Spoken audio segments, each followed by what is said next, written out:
सामने दुश्मनों की फौज ने देखा कि मुसलमानों की फौज तो पीछे जा रही है, लेकिन कुछ लोग अब भी ऐसे हैं जो बिल्कुल अपनी जगह पर खड़े हैं। और जब उन्होंने गौर से देखा तो वो हैरान रह गए कि मुसलमानों का लीडर रसूल अल्लाह भी अपनी जगह पर खड़े हैं। ये देखकर उनकी पूरी फौज फुल स्पीड रसूलुल्लाह सल्लल्लाहु अलैहि वसल्लम की तरफ बढ़ने लगी, लेकिन आप सल्लल्लाहु अलैहि वसल्लम भी पीछे हटने की बजाय अकेले दुश्मनों की फौज की तरफ बढ़ने लगे और जोर जोर से कहने लगे, मैं हूं मोहम्मद, अब्दुल्ला का बेटा।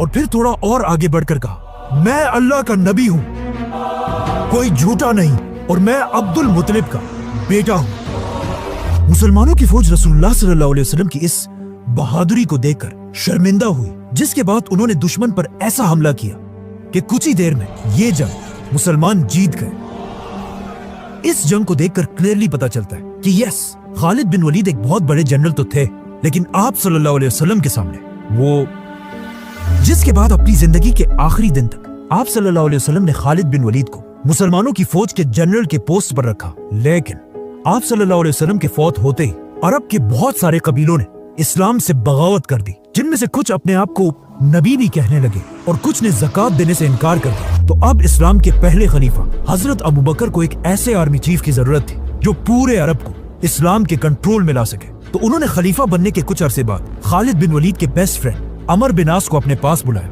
और उनसे पूछा कि मुझे खालिद के बारे में बताओ, ये कैसा आदमी है। तो अमर बिन आस ने खलीफा से कहा कि खालिद जंगों का मास्टर और मौत का दोस्त है, उसमें शेर की तरह बहादुरी है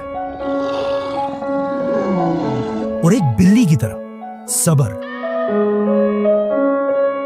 ये सुनते ही खलीफा अबू बकर ने खालिद बिन वलीद को मुसलमानों की पूरी फौज का पहला आर्मी चीफ बनाया और उन्हें हुक्म दिया कि पूरे अरब को इस्लाम के कंट्रोल में लाए।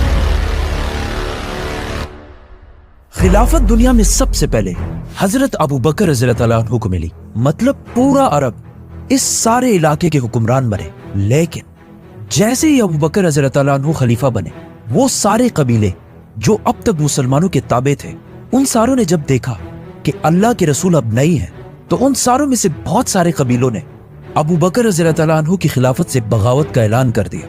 आप सल्लल्लाहु अलैहि वसल्लम के टाइम पर यह इस्लामिक एम्पायर इस सारे इलाके पर फैली हुई थी, लेकिन अरब कबीलों की बगावत के बाद अब इस्लामिक एम्पायर सिर्फ इतने इलाके तक महदूद रह गए। और ये जो निशान है, इन सारे इलाकों में बगावतें हुई।